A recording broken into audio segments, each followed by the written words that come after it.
Hello, welcome to this mindfulness practice. This practice is called the Mindful Minute and is definitely one of the very shortest mindfulness practices that you'll ever find. If you're doing it for yourself, you might wish to set a timer.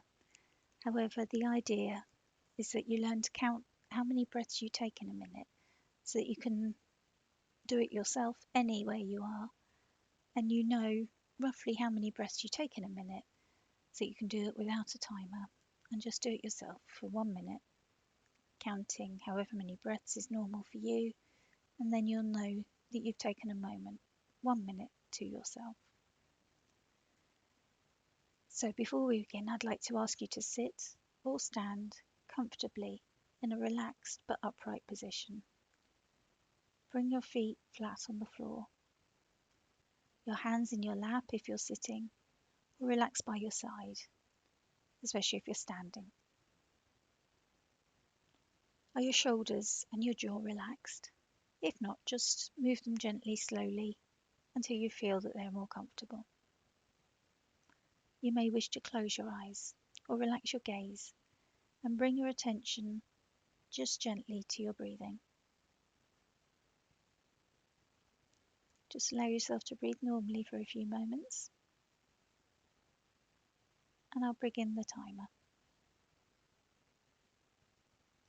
The idea here is to not do anything other than count how many breaths you take in a minute. Don't force the breath, just breathe however you normally breathe, counting at the end of each out-breath.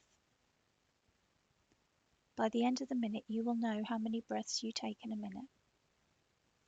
The number varies significantly according to each person.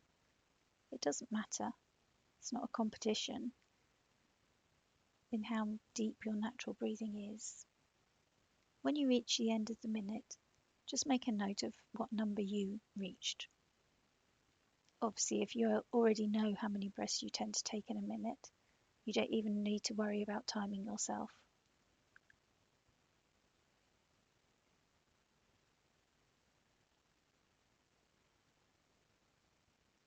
So we're just counting down for the last 3 seconds, and that's a minute. So just take a note of how many breaths you took in that minute. This is a fabulous exercise to do when we haven't got much time. You can allow ourselves to have just that minute to do however many breaths is normal for you. And of course, you can take that time without feeling too guilty. It won't significantly disrupt your day, but it will give you some peace of mind to just take that tiny short break for yourself. And who can truthfully claim that they haven't got just 1 minute that they can spare throughout the day? And sometimes if you can spare that 1 minute at one point in the day, you might find that later in the day you can spare another. And before you know it, you're starting to look forward to that 1 minute break, and you're making more room for those 1 minute breaks for yourself. So indulge yourself and treat yourself, and then enjoy your 1 minute breaks. Thank you.